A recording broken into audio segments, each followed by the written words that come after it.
on the lost art of belligerence. Can you fucking stand up already? Self-pathologization is the weakest, that gives birth to the sickness of being. Ontology will resist and fight to persist in this cruel fucking world. The only way out is through pain, through misery, through mayhem. But hey, stop feeling so ashamed. Synchronicity exists. It's not you to blame. Fight suffering with compassion, not your vision of the same. Man hands on misery to man. It deepens like a coastal shelf. So fuck large in.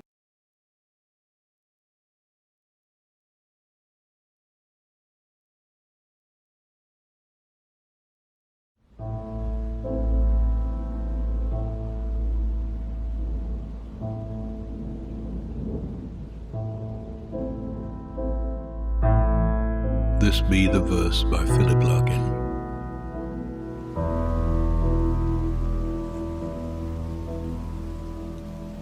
They fuck you up, your mum and dad. They may not mean to, but they do. They fill you with the faults they had, and add some extra just for you. But they were fucked up in their turn by fools in old-style hats and coats, who half the time were soppy stern.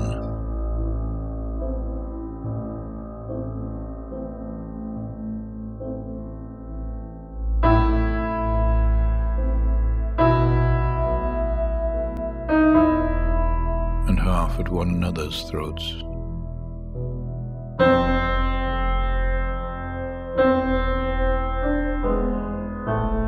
Man hands on misery to man.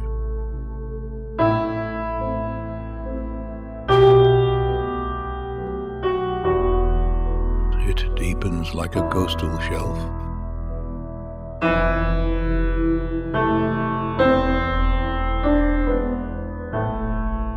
Get out as early as you can. And don't have any kids yourself.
Stand up for yourself. The reason you choose not to is not your own choosing. It's false consciousness that makes you keep losing. It's the all-hate and self-hate appeal of A.F. Neal.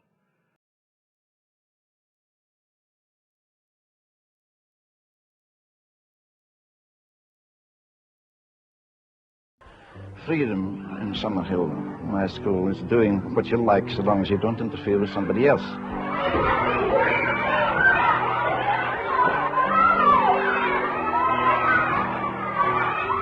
My father was a village schoolmaster in Scotland, and I spent 12 years teaching in state schools, so I know something about them. So I thought I'd start a school of my own, and this happened in 1921. It's a long time ago. And I started a school then where I said, now children will be free to be themselves. And let me elaborate that, you see. We've tried for generations to teach people how to live by religion, by morals, by politics. And there's been well, you only look around on the sick world today and you see it hasn't been much of a success. And one thing has never been tried, and that's freedom. So I thought I must have a school where children are free, where their characters aren't molded, where they're free to live their own lives, without license. Put it concretely, if a boy doesn't want to study mathematics, it's nobody's business. If he wants to play a drum when other people are sleeping or studying, that's everybody's business, that's not allowed. So the first thing about the school was we had the freedom without license. The second thing was that no child in humanity ever has enough play. It's shoved into a school when it's 5 or 7 or whatever it is, sitting at desks, including a small playground. No child has enough play in life. Now childhood is playhood.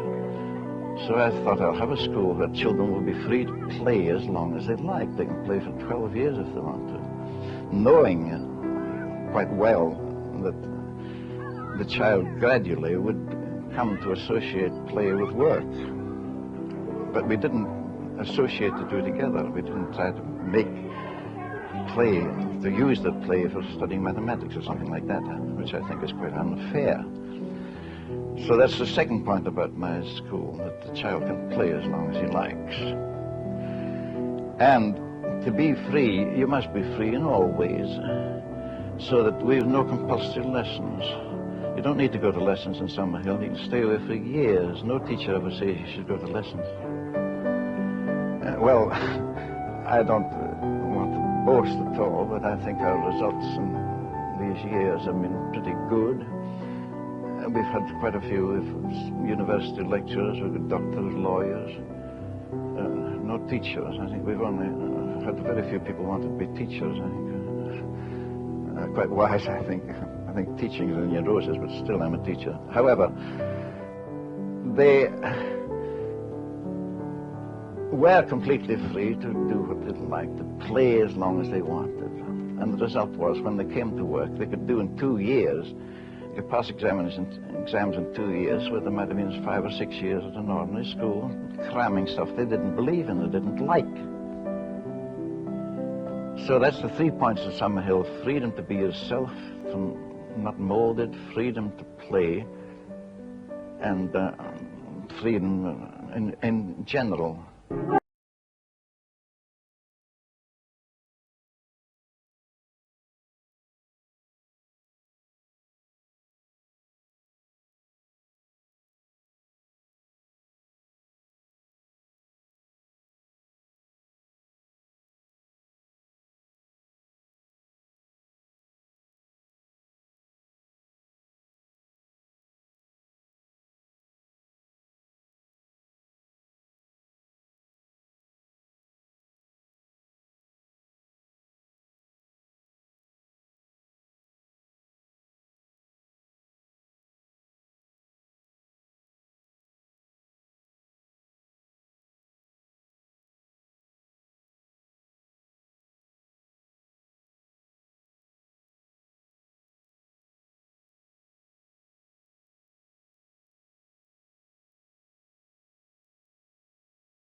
That leads to shame, self-indulgent fuckery and blame. The narcissist is not the object, it's you. It's all you. Look in the fucking mirror and listen. The answer is staring back at you. Stand up and fight, or you choose to lose. You close change again, and will never find a way through. But it was there all along. Jung was right.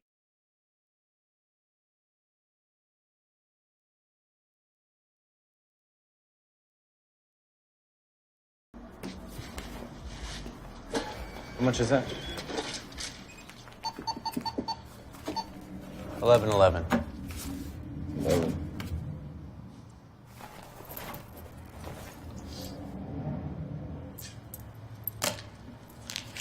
Lucky 11s. Thanks.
The fire still burns inside.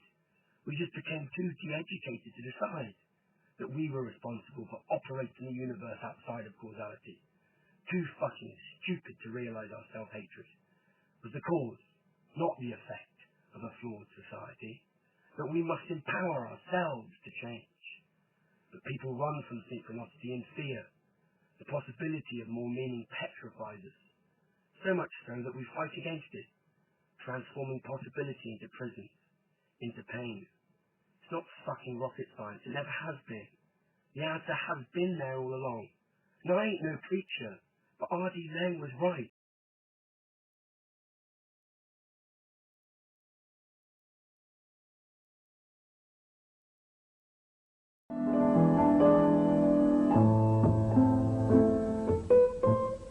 I've often hear stories about myself that I'm a genius, or I'm mad, or I'm drunk, or I'm on drugs, or I'm incoherent. I've heard several times that I'm dead.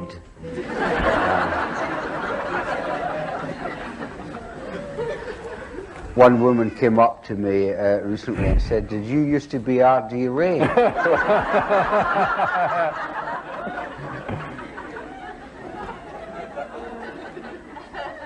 So votes on whether I'm a genius or mad or dead or alive, I sort of leave to other people.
I remember one particular character who came along. He was absolutely suicidal, tremendously depressed, and the deepest depth of despair, came along to see me for an initial consultation. And I've developed the therapeutic idea that it is not necessarily a good idea if you're in prison, in a dungeon, say, and the door happens to be open, to adopt the policy, I'm not going to walk out of this state of affairs unless I discover how I got into it. Forgotten how I got in here, but I'm not going to walk out until I work out all the reasons I got into it. Now, that is not doesn't necessarily help you to get out of it, to find out how you got into it. It might be useful, but it often isn't. So I will say then to someone who's absolutely, well, when was the last time you remember ever being happy? Or is there anything that you can scan in the last 24 hours, the last 48 hours, go back as long as you like, when you last felt okay? So I adopted this policy with this guy. Instead of going into all his family history and all what he, so I got him onto what he enjoyed. He would go out for a walk and whistle. Whistle. His favourite tune, or something that occurred to him. He'd forgotten that he could actually whistle. So we get into a sort of rap about this. At the end of 50 minutes, he was we were changing jokes, his favourite jokes and my favourite jokes, and so I suddenly said, well, it's 50 minutes, the time's up. The guy was like, and as he got to the door, he suddenly went, remembered that he had come to see me because he was suicidal and he was depressed. And he started to object that he hadn't had his money's worth. He hadn't spent our time going into his depression. I said, you've had 50 minutes with me, and you're not depressed now.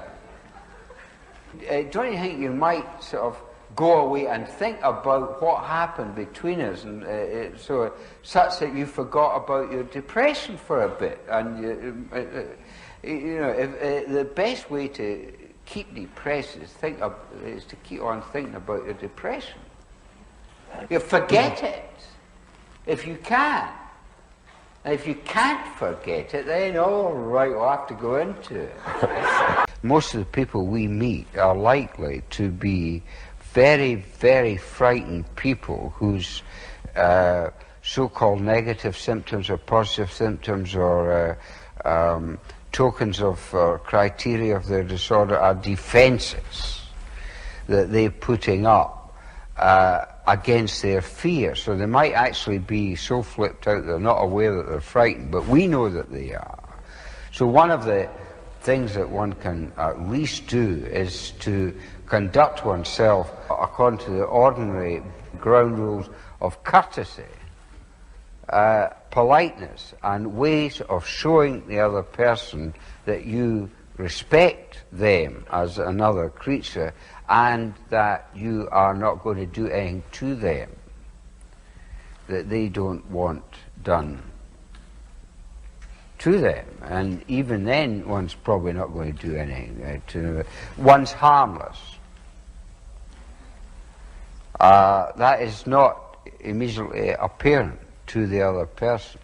And it's no use saying I'm harmless, because the most harmful people say that.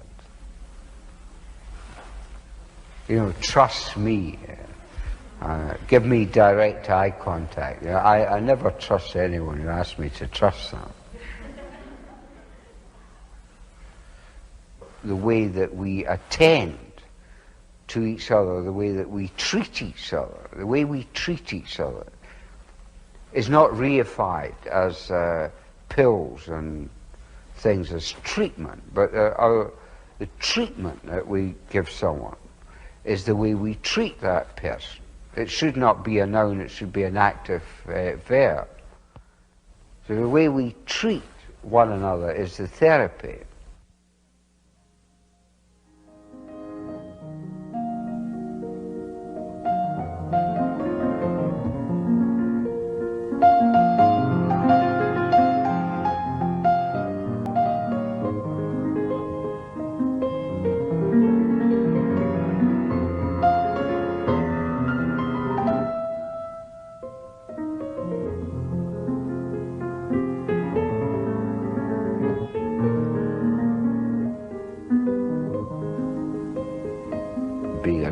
child, and my parents not being people in for having many friends. I don't remember a single friend of my father or my mother ever coming round to our house in the whole of my childhood.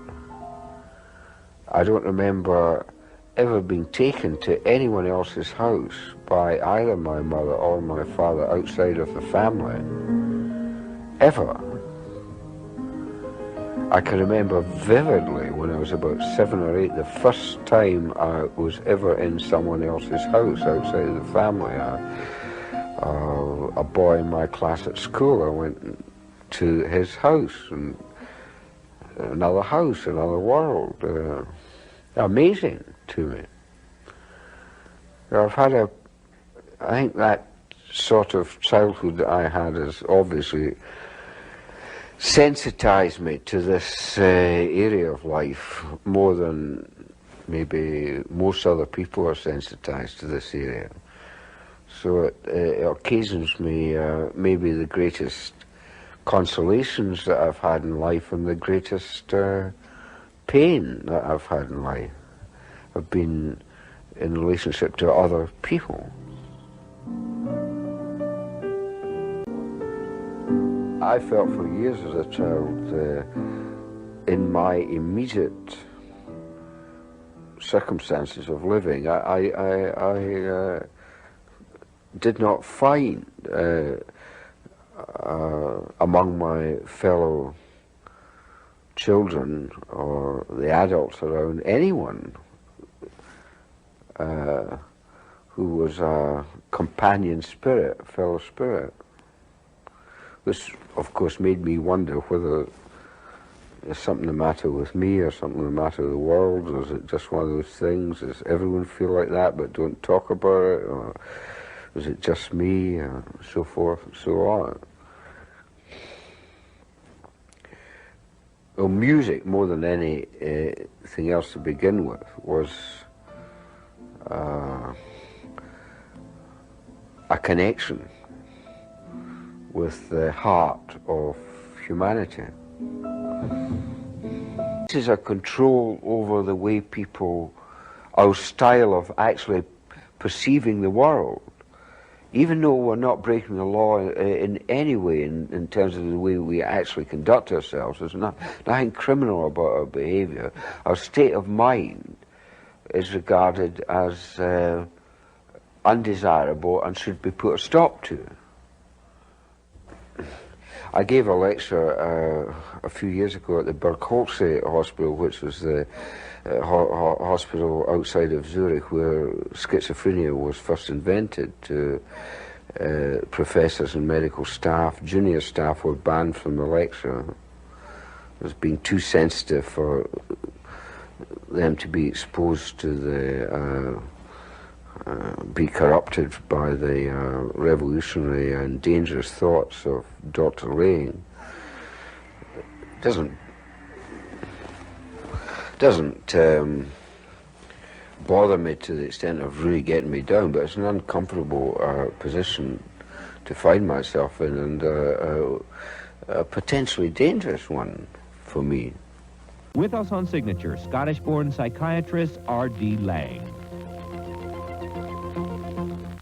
Is there a phrase or a single word or an experience that you think is the best way for us to begin to look at your position?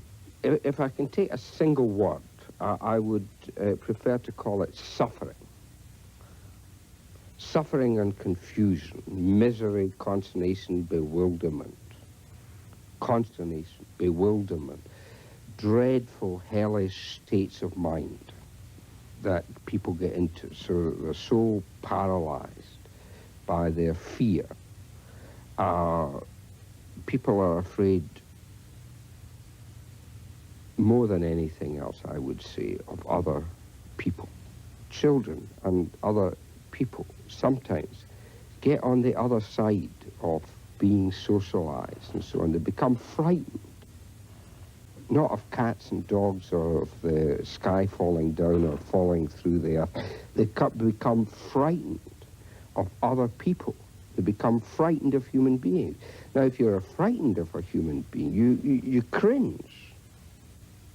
Now, if I start to be frightened of you and start to cringe, if I become so frightened of you, I feel that really it's terrifying to say anything to you, then I'm cringing. I can't make a move in relationship to you, and I can't say anything.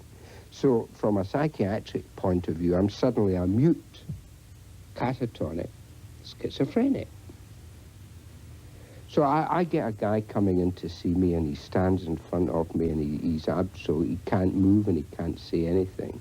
Now, from a psychiatric point of view, I go, right, you are a catatonic schizophrenic and you need electric shocks. From a human point of view, you are a guy like me who, for reasons that I don't know, but I can maybe stretch my mind and imagine, have got frightened of other people. And you're so frightened of other people. You haven't met me, but you're just standing there. So this is a guy who is frozen with terror. Now, if a guy comes to meet me who's looking for my help, and I realize he's frozen with terror, what I do is I behave intuitively as one human being to another in such a way that he might, from the way I conduct myself in the first place, not have any reason to be frightened of me. Because I'm, I tell him, I can see that you're absolutely terrified of me. I've never met you. I want you to know. You don't have to believe me. But I'm just telling you anyway. I've got no designs on you. I'm not going to put drugs into you don't want. I'm not going to assault you. I'm not going to lock you up. I'm not going to give you electricity and so on, etc. Brother, you're frightened of me, and I'm not frightened of you.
This ain't no insanity. It's a totalitarian world. Just listen again and hear the word